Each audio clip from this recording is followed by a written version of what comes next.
Welcome to our YouTube channel. आज का ये लेक्चर खास होने वाला है हमारे उन दोस्तों के लिए जो वैक्सीनेटर की जॉब के लिए प्रिपेयर कर रहे हैं, जो कि EPI expanded program on immunization की वैक्सीनेशन के हवाले से जो जानना चाहते हैं और जो वैक्सीनेटर के जॉब के हवाले से जो प्रिपेयर कर रहे हैं। काफ़ी दोस्तों के मैसेजेस आ रहे थे कि सर आप ऐसी ऐसी कोई वीडियोस बनाएं जिनके अंदर हम ईपीआई प्रोग्राम के बारे में जान सकें, जो कि अनकरीब आने वाली हमारी कुछ एक आध दिनों के अंदर आने वाली टेस्ट के बारे में हम प्रिपेयर कर लें। इसी हवाले से मैं 2-3 वीडियोस आपको बना के बताऊंगा और उन वीडियोस के अंदर हम स्पेशली टॉपिक कवर करेंगे, वो सारे तकरीबन टॉपिक जो कि आपको पता होने चाहिए अगर आप एक वैक्सीनेशन की जॉब के लिए, वैक्सीनेटर की जॉब के लिए अप्लाई कर रहे हैं। क्विकली स्टार्ट करते हैं आज का लेक्चर। ईपीआई वैक्सीनेटर जो कि बेसिकली बीपीएस 6 की 6 ग्रेड की एक ड्यूटी होती है जो कि हमें परफॉर्म करनी पड़ती है। वो 2 टाइप की होती है, एक आउटरीच होती है, दूसरी फिक्स होती है। आप या तो फिर एक हॉस्पिटल के अंदर बैठ के वैक्सीनेशन करते हैं, लोग आपके पास आते हैं, या तो फिर आपको घर घर जाना पड़ता है उनको वैक्सीनेशन करने के लिए।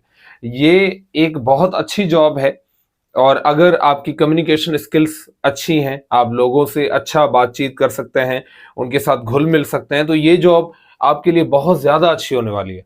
ठीक है, क्विकली स्टार्ट करते हैं।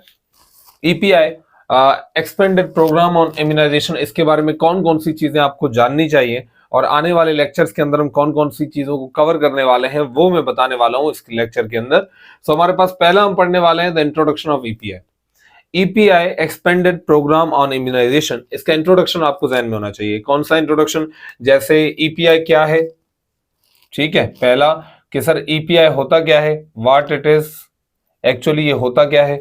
ओके, उसके बाद आपको ये जवाब देना है। अच्छा, आपके पास ये सवाल आएंगे कि सर ये वाई क्यों बनाया गया। ओके, उसके बाद आप बोलते हैं कि सर इसके अंदर कौन कौन सी बीमारियां होती हैं, कौन सी डिजीजेज आती हैं, जो कि मैंने नीचे भी एक अलग से पोर्शन दिया है। उसके अलावा आपसे सवाल पूछा जा सकता है कि सर पाकिस्तान के अंदर ये कब आया, और उसके बाद आपसे पूछा जा सकता है कि सर सिंध के अंदर ये कब आया, और उसके बाद आपसे पूछा जा सकता है कि कौन सी जो बीमारी है वो कब इसमें ऐड की गई। आपको पता होगा जब शुरू में EPI expanded program on immunization आया था 1978 में, तो 1978 में पाकिस्तान के अंदर जब वो आया तो उसमें टोटल 6 बीमारियां थी। लेकिन आज वो इतना बड़ा हो चुका है कि आज उसके अंदर कुल 13 कंडीशंस, 13 डिजीज आती है। 13 ऐसी बीमारियां, प्रिवेंटेबल डिजीज, जिनको वैक्सीन प्रिवेंटेबल डिजीज, वीपीडी का नाम देते हैं हम। ये शॉर्ट फॉर्म है वैक्सीन प्रिवेंटेबल डिजीज का, ये लिख लीजिएगा लाजमिया। तो हम ये जो वैक्सीन यूज कर रहे हैं वो वीपीडी के खिलाफ, वैक्सीन प्रिवेंटेबल डिजीज के खिलाफ। ठीक है, तो आपको इंट्रोडक्शन पता होना चाहिए। उसके बाद हम कवर करने वाले हैं आने वाले लेक्चर्स में डिजीजेस एंड ईपीआई कि ईपीआई जो है वो किन बीमारियों के खिलाफ काम कर रही होती है। ठीक है, कौन कौन सी बीमारियां हैं जिनके खिलाफ वैक्सीन हम लगाते हैं। तो इसमें हमारे पास आती है कुछ बीमारियां, मैं एग्जाम्पल देता हूँ, जैसे कि टीबी आ गया, जैसे कि नमोनिया आ गया, जैसे कि परचुसिस, काली खांसी उसको बोलते हैं। उसके अलावा हमारे पास कौन आता है, उसके बाद हमारे पास जैसे कि टेटनस आ गया, तो उसके बाद हमारे पास हेपेटाइटिस बी आ गया। तो ऐसी कुछ बीमारियां हैं, कुल मिला के 12 से 13 बीमारियां, 13 कंडीशंस हैं जिनके खिलाफ हमारे पास ये जो ईपीआई प्रोग्राम है वो काम कर रहा है। उसके बाद है हमारे पास full names of vaccine. Vaccine का पूरा नाम आपको आना चाहिए। हो सकता है कि आपके पास ऊपर लिखा हो कि भाई बताओ कि बीसीजी जो है उसकी एब्रीविएशन क्या होगी, आप बीसीजी का फुल फॉर्म बताएं। तो नीचे कुछ ऑप्शन मिले होंगे, आपको देखना पड़ेगा। आपको पहले याद होना चाहिए कि बीसीजी स्टैंड्स फॉर, ओके, जैसे कि टीडी स्टैंड्स फॉर, टीडी का फुल फॉर्म क्या होगा। जैसे कि पेंटावेलेंट जो है, ये वर्ड पेंटा का मतलब क्या है, तो आपको ये पता होना चाहिए कि हमारे पास ये जो वैक्सीन उनके फुल फॉर्म क्या है, ये जो वैक्सीन है उनके पूरे नाम क्या है। उसके बाद आपको पता होना चाहिए, अच्छा वैक्सीन के फुल नेम आ गए, जैसे कि मैंने एग्जांपल देता हूँ, जैसे कि हमारे पास सही टीडी आ गया। टीडी जो है उसका पूरा नाम है, इट इज टीडी या टीटी बोलते हैं उसको। टीटी का फुल फॉर्म है टेटनस टॉक्सॉइड, टेटनस टॉक्सॉइड। लेकिन अभी हमारे पास एक नया वर्जन है इसका जिसको आप टीडी बोलते हैं। टीडी का नाम होता है, इट इज, इसके अंदर 2 बीमारी आती है, एक टेटनस, दूसरा diphtheria. Tetanus and diphtheria, TD भी बोलते हैं इसको, टीटी भी बोलते हैं। उसके बाद आपको जो चीज पढ़नी है नंबर 4 पे, schedule and the age of our vaccine. ये चीज बड़ी इंपॉर्टेंट है। ये इंपॉर्टेंटली पूछी जाएगी। ठीक है, देखिएगा इनमें से एमसीक्यूज आपके पास आ सकते हैं, बहुत बड़ा चांस है। वैसे ये सारी चीजें इंपॉर्टेंट है, लेकिन इसमें से आपको चीजें मिस नहीं करनी है। Schedule and the age for vaccine. ठीक है, शेड्यूल के हिसाब से आपको बताना है कि सर कौन सी वैक्सीन किस उम्र में लगती है। जैसे कि बच्चा पैदा हुआ तो फौरन उसको कौन सी वैक्सीन लगेगी, आपको पता होगा कि सर पहली जो वैक्सीन आपको लगे वो उस बच्चे को लगेगी, वो होगी पहली बीसीजी लगेगी, उसके बाद ओपीवी उसको दी जाएगी और हेपेटाइटिस बी। ठीक है, उसके बाद जो बच्चा है वो कितनी उम्र में आपके पास वापस आएगा, वैक्सीनेटर के पास आएगा, और फिर आप उसको कौन सी वैक्सीन देंगे तो आपको ये बताना है। फिर जब वो तीसरी बार आएगा तब कौन से देंगे, चौथी बार आएगा तब, कुल मिला के कितनी बार बच्चा आपके पास आएगा, और हर बारी कौन कौन सी उम्र में आपको कौन कौन सी वैक्सीन उसको देनी है। तो ये सारी चीजें आपको इस शेड्यूल के अंदर समझाई जाएंगी, जो कि आने वाली लेक्चर में होगा। उसके बाद एजेंट्स आपको याद होने चाहिए। एजेंट्स जो ईपीआई जो हमारा प्रोग्राम है वो किन बीमारियों से लड़ रहा है, मतलब कि बीमारियों के काजेस से लड़ रहा है। काज कौन है, कोई बैक्टीरिया होगा, कोई वायरस होगा, तो आपको इसके काजेस पता होने चाहिए कि इसका काज कौन है, कौन सा बैक्टीरिया। जैसे मैं एग्जांपल देता हूं, जैसे टीबी को, जो हमारे पास चाइल्डहुड टीबी है, टीबी को काज करने के लिए एक बैक्टीरिया है जिसका नाम है माइकोबैक्टीरियम ट्यूबरक्लोसिस, या सिंपली माइकोबैक्टीरियम। तो माइकोबैक्टीरियम जो है वो एक बैक्टीरिया है जो कि काज कर रहा है टीबी को। आई होप समझ में आ रहा है।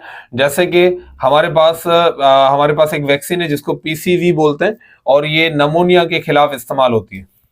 तो नमोनिया को काज कौन करता है, तो आप बोलेंगे sir it is Streptococcus pneumonia, Streptococcus pneumonia. तो ऐसा कुछ आप पढ़ेंगे आगे। ये थोड़े नाम थोड़े लंबे होंगे, इसके लिए आपको थोड़ी सी मेहनत करनी पड़ेगी, लेकिन ये इजीली याद हो जाएंगे अगर आप एक दो बार प्रैक्टिस करेंगे। आप इनके शॉर्ट फॉर्म पे जाएंगे, इनकी वैक्सीन को जब आप याद कर रहे होंगे तो उसके साथ आपको याद करना इजी हो जाएगा। मैं बताने वाला हूं आने वाले लेक्चर में। उसके बाद हमारे पास वैक्सीन के डोज आपको याद करने।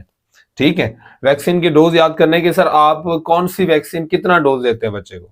जैसे कि हमारे पास सबसे जो कम दी जाती है वो 0.05 ml है, और वो 0.05 जो ml है वो हमारे पास बीसीजी का डोज होता है। बीसीजी का आप डोज देते हैं 0.05 ml, ये चीज क्लियर कीजिएगा।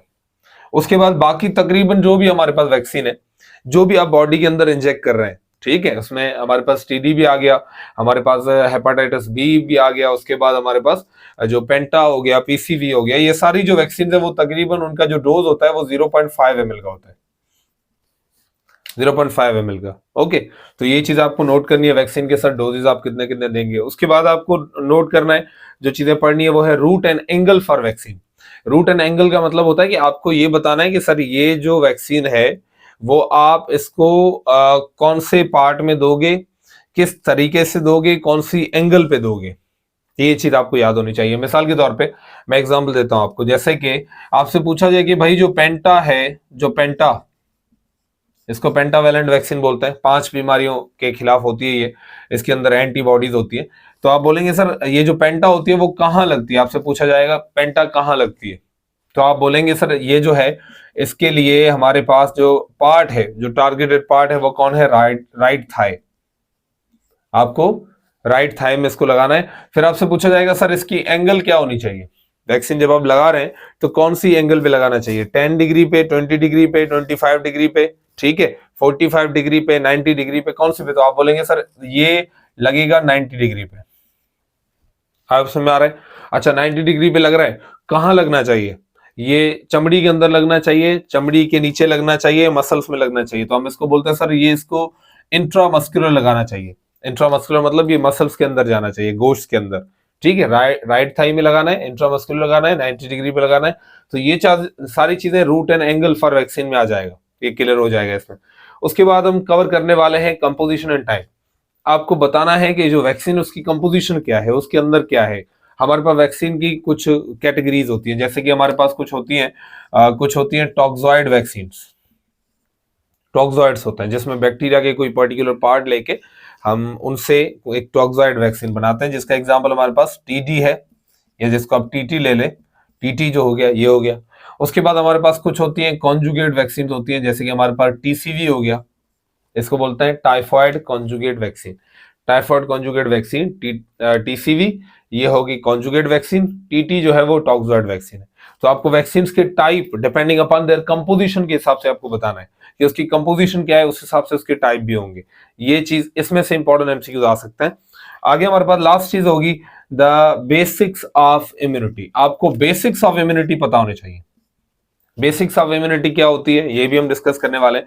देखिए भाई, बेसिक ऑफ इम्यूनिटी से मुराद है कि आपको ये पता होना चाहिए कि हमारी बॉडी के अंदर जो आप ये वैक्सीन दे रहे हो उसको आप एंटीजन का नाम देते हैं।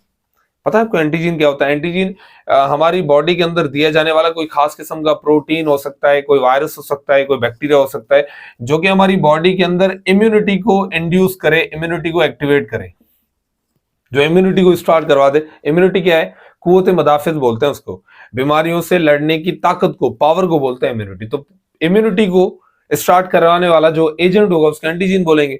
तो जो एंटीजन होगा उसके खिलाफ आपकी इम्यूनिटी जो है वो खास किस्म के प्रोटीन बनाएगी जिसको एंटीबॉडी बोलते हैं। ठीक है, तो आप बोलते हैं सर वैक्सीन हम इसलिए लगाते हैं, हम उसको एंटीजन इसलिए ले रहे हैं तो ताकि वो इम्यूनिटी से जाएं, इम्यूनिटी के पास जाएं, और इम्यूनिटी हमारी बॉडी की इम्यूनिटी जो है, जो इम्यून सिस्टम है, व्हाइट ब्लड सेल है, वो एंटीबॉडीज बनाए। तो एंटीबॉडीज बीमारियों से लड़ने के लिए पावरफुल टाइप के प्रोटीन है जो कि हमारी बॉडी बनाती है, और वो तब बनाती है जब आप उसको वैक्सीन देते हैं। ठीक है, वैक्सीन कभी भी आप बीमारी होने के बाद नहीं दोगे, ये बेसिक्स में आता है। ठीक है, आप कभी भी वैक्सीन बीमारी होने के बाद नहीं दोगे, ये आप बीमारी से पहले देते हैं ताकि उसकी बॉडी के अंदर उसकी इम्यूनिटी डेवलप हो, एंटीबॉडीज बन जाए। तो होपफुली आज के इंट्रोडक्टरी आपको वैक्सीनेटर ईपीआई का ये जो इंट्रोडक्टरी क्लास है आपको काफी ज्यादा आपके लिए इंफॉर्मेटिव रहेगा। आप इससे आने वाले लेक्चर को भी जरूर देखिएगा क्योंकि उसी के अंदर हम इन सारी चीजों को क्लियर करने वाले हैं। तो मिलते हैं एक नए लेक्चर में एक नए टॉपिक के साथ।